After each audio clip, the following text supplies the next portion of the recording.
Hello everybody, it's me Heather, and today I'm finally reviewing the Urban Decay Vice 3 eyeshadow palette.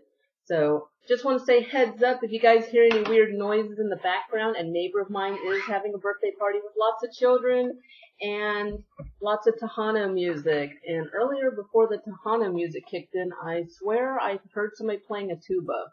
Anyways, so first off, I love the packaging on this palette. It retails for $60. You can get it pretty much anywhere that sells Urban Decay right now.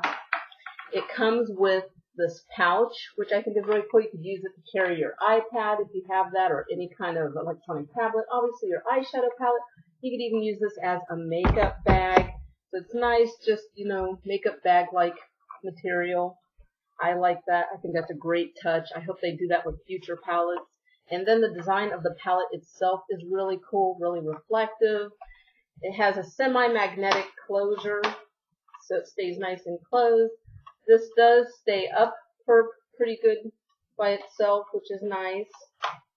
Well, to a degree. It has a big mirror. I still have the cover on my mirror so I don't blind you guys.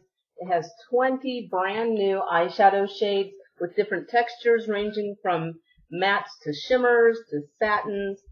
And then, of course, it comes with the double-ended brush. So let me just tell you guys my thoughts on this. I did get a chance to wear every single shade in this palette and really try out every single shade, not just swatch, but actually wear for an entire day at a time. And I will post links to all the tutorials down below for all of the shades that I wore, which was everything in this palette. The double-ended brush is decent quality. So I especially like this end, which is just basically your medium shader, your standard fluff brush eyeshadow. This is really great at picking up product and distributing it, as well as blending out shades. This one I like a little less. I like the shape of it. It doesn't grab color as well, so you really have to dig into the pans to pick up color. And then once you put it on, it's great for putting right in your crease, but it takes a lot of elbow grease to really blend out the shadows with this type of brush. It's a little bit flimsy, it's a little bit thin, but I really like this part of the brush, but still this is nice. You can use this brush for creating looks, so I love that. Honestly, when it comes down to it, I know sometimes Urban Decay in the past has put an eyeliner instead of the eyeshadow brush. Honestly, I would always rather have the eyeshadow brush than the eyeliner because I have a million black eyeliners.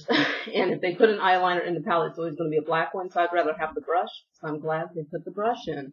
Alright, on to the actual eyeshadow palette, or eyeshadows themselves. So first off, when I first saw pictures of this palette, I have never been so excited about a Vice palette from Urban Decay. I have the first two, which I love, but this one is my favorite. And the reason being, this is the first time I ever saw a Vice palette from Urban Decay, and right away, my brain just went crazy with all the looks that I could create, because I love the way they divided all of the colors in this palette. Right away, I was able to see it. I was like, oh my god, if you took each of these columns out, you would have a quad that I would purchase on its own. Here you have naturals. Here you have this great, blue-green, very cool tone, but then you have a touch of warmth with a little bit of that kind of shimmery brown. I love it. Then here, this is what I call your standard shades. You will always, if you pick up any eyeshadow quad, one of these colors will always be in there. There's always at least a white or a brown or a gold or a purple. And I was like, this is awesome. This was really pretty. I think this really speaks to makeup right now. They really caught the makeup zeitgeist with this one, because rose golds, pinks, very reddish toned eyeshadows are very in right now. They're popping up everywhere. And here you have a whole row of these pink/red toned eyeshadows. And then here you have a whole row of smoky shades for creating smoky eyes.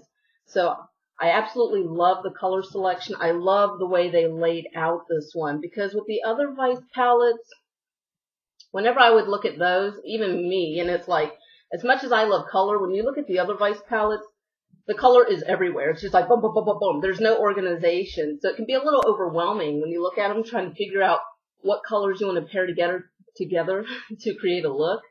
And whereas with this one, if you're just starting out, or, you just like organized, palettes, there's nothing wrong with that. I like that. instantly I saw this and I was like, of course you don't have to like only take shades from one column. Of course not. You can go wherever you want and mix them all together. Whenever I was testing out this palette, I did go ahead and do it that way though, just because it was easy for me to be able to try out every single color and go systematically through. So the color selection is excellent. There is something for everybody. There's your neutrals, your pops of colors, your trendy shades, your jewel tones, your smokies. I mean, just, they really did an amazing job with the layout of this palette.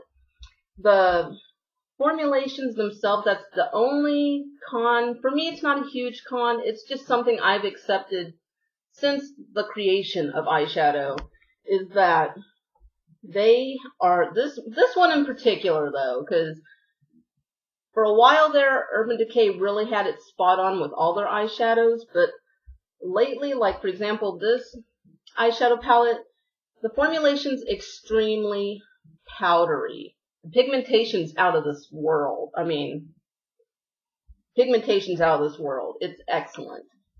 I'm actually wearing Dragon today, and I paired it with an eyeliner and mascara, blah, blah, blah. But Dragon's what I'm wearing today. But the formulation on these is, it's powdery. You tap your brush in, there's a ton of product kick-up.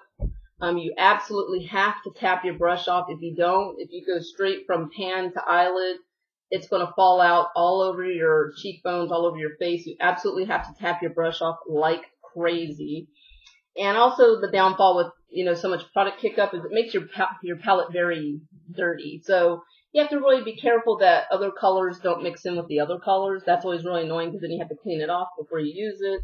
That way you don't have green in your gold, you don't have pink in your silver, you know what I mean? So that sucks. And also I don't like blowing on my palette all the time. It's kind of gross. It's kind of unsanitary. So, you know, but whenever I was creating looks with this, I found that, you know, it's constantly kicking up so much product that I had to blow off, you know, the powder. Of course, you could just take a big fluff brush and blow it off that way. I think some people who are really OCD out there, or OCC, obsessive compulsive, OCC, excuse me, for people who are really OCC out there, they'll even have like a can of canned air and they'll blow off, they'll blow off the excess product. So it's super powdery. That's a downside, not gonna lie, but other than that, the pigmentation's out of this world. I'm not a big fan of swatches. I've never been, simply because swatches are not how I wear makeup. You know, first off, whenever we do swatches, we usually swatch eyeshadow on the back of our hand or on the inside of our arm. I don't wear eyeshadow on the back of my hand or the inside of my arm, first off. And, you know, picking up eyeshadow with your fingers, I usually rarely, almost never apply eyeshadow with my fingertips. So again, I don't care how the eyeshadow attaches to my fingertips, back of my hand, or my arm. So that's why I'm never really a big fan of swatches. And I know some people out there do swatches and they're like, oh, this isn't very pigmented. Not true. I'm sorry. I totally beg to differ. I know that I'm really probably stepping on the toes of a lot of people by saying that, but it's so true because when I wear eyeshadow, I never do one swipe. Never, ever. I'm always going to go back into the palette and I'm going to build up the color to where I want it to be. And that is never an issue with any of the shades in this palette. What you see in the pan is what you can get on your eyelids. You just go in there, you pick up the product, you apply it. If it's not where you want it, you build it up to where you want it. You keep going back in. And I have not had to go in a lot. The only one actually that is a little lacking in pigmentation, but it's not really, is Last Sin. And simply because Last Sin is that kind of formulation where it's actually more what I want to just call like a shimmer, not quite shimmer glitter, but it's just more of a sheer pigmentation. This one's meant just for highlighting or adding just a touch of sparkle. It's not really meant to be that solid color unless you put it on a complementary eyeshadow base that is similar in tone to really accent that color. But other than that, everything else you see in the pan is what you will get on your eyelids when you just build up the color. So this retails for $60. Is it worth it? Yes. 1,000 times yes. If Fallout's a deal breaker for you, don't buy it. Because this is Fallout City. No joke. But if you don't mind just tapping off your brush if you don't mind, taking a big fluff brush to clean your palette as you're going, or blowing on your palette if it's your personal palette, if you're not using it on other people, go for it.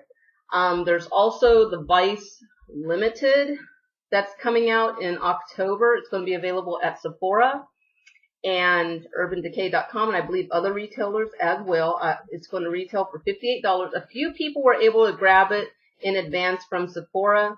Sephora had very limited quantities available. So if you don't really care for this one, check out the Vice Limited. It has more shimmer shades from what I've seen, whereas this one has a mixture of matte, satins, and shimmers.